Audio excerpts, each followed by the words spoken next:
Веќе 3 месеци на вториот кат од трговскиот центар во Штип живее 60 годишен штипјанец од населбата Баби. Таму има покрив, завете, а и фреквенцијата од луѓе е помала.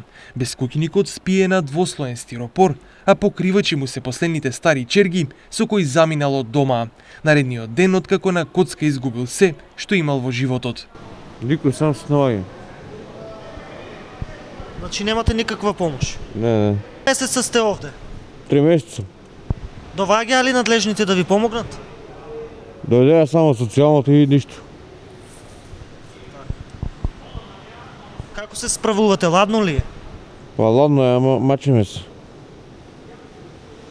Шо ви ветија надлежните, дека ќе ви најдат ли место за живење или? Дека само ќе дадат социјална помош.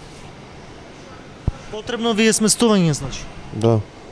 Без оглед на животната одлука што ја донел, сега ова лице е грижена заедницата и институциите, зашто на друг во животот нема на кого да се подпре. Народ умре по ѓубрината лепи јавите, тоа ќе кажа.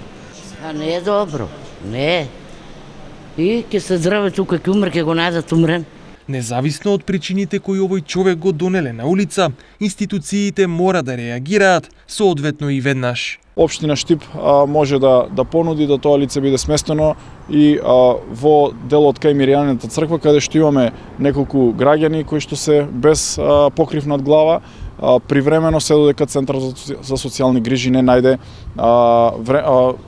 сместување кој што ќе биде трајно и од друг карактер.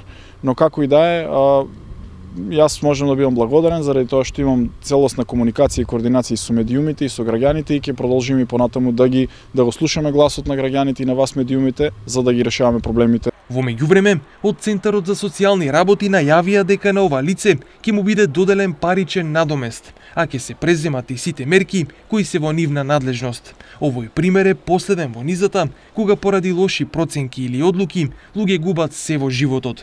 Штип во минатото имал многу такви примери, а најпознат е бездомникот кој своевремено спиел под еден од спортските терени.